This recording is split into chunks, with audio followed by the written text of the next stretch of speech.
Doctor plus நண்பர்கள் அனைவருக்கும் வணக்கம். இன்னைக்கு சக்கரை வியாதி பத்தியான ஒரு முக்கியமான பதிவு தான் நம்ம பார்க்க இருக்கிறோம். அதாவது 3 மாசம் வந்து என்னுடைய சக்கரை கட்டுப்பாட்டுக்குள்ள இருக்காங்கிறத தெரிஞ்சுக்கிறதுக்காக டாக்டர் வந்து HbA1cன்னு ஒண்ணு எடுக்க சொல்றாங்க டாக்டர். அது என்ன? இது நம்ம ஃபாஸ்டிங்ல பார்க்கக்கூடிய இந்த பிளட் சுகருக்கு சாப்பிட்டதுக்கு அப்புறமா போஸ்ட் ப்ராண்டல்னு ஒரு பிளட் சுகர் பார்ப்போம். இதுக்கும் அதுக்கும் வந்து என்ன ஒரு சம்பந்தம் இருக்கு? இந்த சர்க்கரையை குறைக்கிறதுக்கு எப்படி நம்ம சாப்பிடணும்? அதே மாதிரி சர்க்கரையை குறைக்கக்கூடிய ஒரு காய்கறி என்ன? அத பத்தி நம்ம பார்க்குறோம். மிக முக்கியமாக நான் வந்து உடம்புல வேர்வையே சிந்தாம சர்க்கரைய வந்து நான் கட்டுப்பாட்டுக்குள்ள கொண்டு வரேன்னா, என்ன எக்ஸர்சைஸ் பண்ணலாம்? இந்த மாதிரி ஈஸியா இருக்கக்கூடிய ஒரு எக்ஸர்சைஸ் பத்தியும் நம்ம இன்னைக்கு பார்க்க இருக்கிறோம். அந்த எக்ஸர்சைஸ் வந்து சயின்டிஃபிக்கலாவும் ப்ரூவ் ஆனது அப்படிங்கும்போது, கண்டிப்பா உங்க எல்லாருக்குமே அந்த எக்ஸர்சைஸ பண்ணணுங்கிற ஒரு ஆர்வம் இருக்கு இல்லைங்களா? அத பத்தி தான் நம்ம இன்னைக்கு தெரிஞ்சுக்க இருக்கிறோம். சர்க்கரை வியாதி, அதாவது இந்தியாவை பொறுத்த வரைக்கும் சர்க்கரை வியாதினால பாதிக்கப்படக்கூடிய நபர்களுடைய எண்ணிக்கை தொடர்ந்து அதிகரிச்சுக்கிட்டே தான் இருக்கு. வீட்ல அப்பா அம்மாவுக்கு வந்து சர்க்கரை வியாதி இருக்கு, எனக்கு இன்னும் கொஞ்ச நாள்ல சர்க்கரை வந்துரும். இந்த ஒரு கண்டிஷன்ல தான் வந்து நிறைய பேரோட வீடு வந்து இருக்குன்னு சொல்லலாம். அந்த அளவுக்கு சர்க்கரை வியாதியோட தாக்கம் வந்து நம்மளுடைய நாட்டுல அதிகமா இருக்கு. என்னதான் நம்மளுடைய உணவு முறைகள் காரணம் அப்படின்னு சொன்னாலும் கூட, இன்றைய காலகட்டத்துல நம்மளுடைய செடன்ட்ரியான லைஃப் ஸ்டைலும், அதே சமயத்துல மன அழுத்தத்தோட கூடிய வாழ்க்கை முறையும் மிக முக்கியமான காரணமா வந்து இருக்கு. இதுதான் இன்னைக்கு சர்க்கரை அதிகமா இருக்கான முக்கியமான விஷயமா இருக்கு. இந்த சர்க்கரையை வந்து டாக்டர் ரீசெண்டா இந்த HbA1cன்னு ஒண்ணு செக் பண்ண சொல்றாங்க டாக்டர். இது வந்து 3 மாசம் நம்மளோட உடம்புல சர்க்கரை எப்படி கட்டுப்பாட்டுக்குள்ள இருக்கு அப்படிங்கிறத தெரிஞ்சுக்கிறதுக்காக டாக்டர் வந்து சொல்றாங்க. சர்க்கரை வந்து செக் பண்ணும்போது சொல்றதெல்லாம் நம்ம வந்து கேட்டிருக்கோம். ஏமா உங்களுக்கு ஃபாஸ்டிங் சுகர் வந்து அதிகமா இருக்கு அப்படின்னு சொன்னோம்னா, டாக்டர் நேத்து நைட்டு கொஞ்சம் வந்து அல்வா சாப்பிட்டுட்டேன் டாக்டர், இல்ல ஒரு ஸ்வீட் சாப்பிட்டேன் டாக்டர், அதனால தான் வந்து கூடுதலா இருக்கு அப்படின்னு சொல்லுவாங்க. அதே மாதிரி தான் வந்து சாப்பிட்டதுக்கு அப்புறமா ஏமா வந்து சர்க்கரை அதிகமா இருக்கு அப்படின்னா, இல்ல டாக்டர் இன்னைக்கு வந்து சட்னி நல்லா இருந்ததுன்னு எக்ஸ்ட்ரா 2 இட்லி சாப்பிட்டுட்டேன், அதனால தான் வந்து எனக்கு சர்க்கரை வந்து அதிகமா இருக்குன்னு சொல்லுவாங்க. ஆனால் இந்த HbA1cன்னு பார்க்கும்போது நீங்க நேத்து என்ன சாப்பிட்டீங்க, இல்ல வந்து நைட்டு சரியா தூங்குனீங்களா, இந்த மாதிரி விஷயங்களை வச்சு உங்களோட HbA1c மாறாது. தொடர்ந்து 3 மாதம் உங்களோட உடம்புல சர்க்கரை எப்படி வந்து கட்டுப்பாட்டுக்குள்ள இருக்கு. ஏன்னா நம்ம உடம்புல இந்த HbA1cங்கிறது கிளைகேட்டட் ஹீமோகுளோபின் அப்படின்னு நம்ம சொல்லுவோம். அதாவது ஹீமோகுளோபின்ங்கிறது நம்ம உடம்புல 3 மாதம் தான் வந்து அதனுடைய ஆயுட்காலம். அந்த மாதிரி அந்த ஹீமோகுளோபின் வந்து சர்க்கரையோட சேர்ந்து இருக்கக்கூடிய அந்த ஒரு பிணைப்பு தான் வந்து கிளைகேட்டட் ஹீமோகுளோபின் நம்ம சொல்றோம். இந்த ஒரு அளவை நம்ம வந்து கணிக்கும் பொழுதுதான் 3 மாதம் உங்க உடம்புல சர்க்கரை எப்படி கட்டுறோல இருந்தது. நீங்க வந்து நான் நேத்து சாப்பிட்டேன் முந்தின நாள் சாப்பிட்டேங்கிறத வச்சுலாம் நம்ம சொல்ல முடியாது.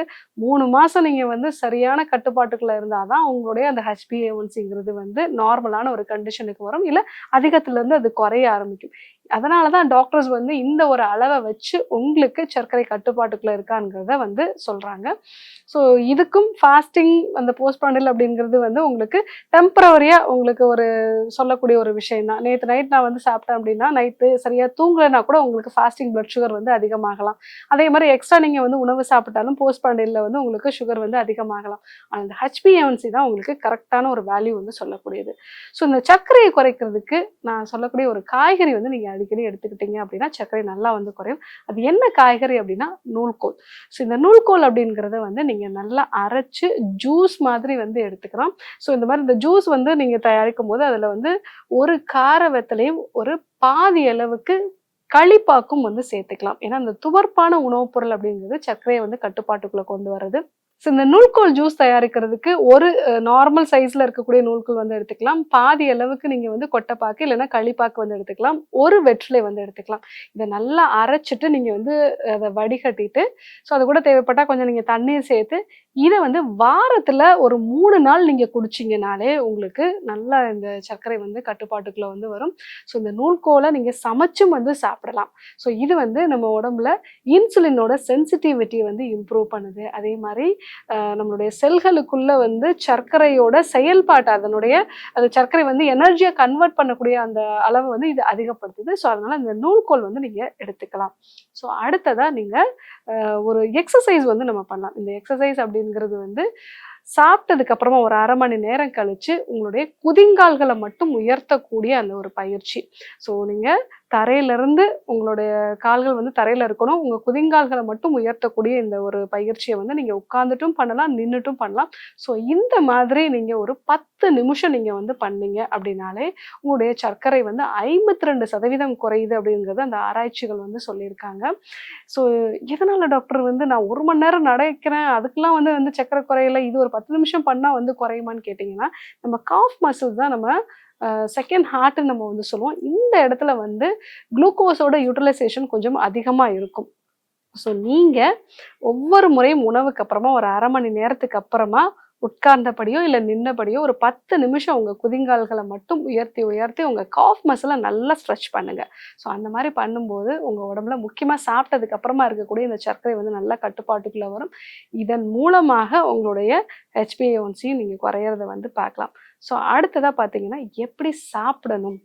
டாக்டர் நான் வாயில உணவு போடுறேன், அதுவா சாப்பிடுறேன், அதுக்கப்புறமா அது வயித்துக்குள்ள போறது. இது நான் வந்து இப்போ எனக்கு நினைவு தெரிஞ்ச நாள்லேருந்து நான் இப்படி தான் டாக்டர் சாப்பிட்டுட்டு இருக்கேன். சர்க்கரைக்கும் சாப்பிடுறதுக்கும் என்ன சம்மந்தம்னு கேட்டீங்கன்னா, நீங்க நொறுங்க தின்றால் 100 வயதுன்னு சொல்லுவாங்க இல்லைங்களா? நல்லா நீங்க உணவ மென்னு அத வந்து கூழாக்கி நீங்க வந்து சாப்பிட்டீங்க அப்படின்னா, சர்க்கரை வந்து நல்லாவே வந்து குறையும்.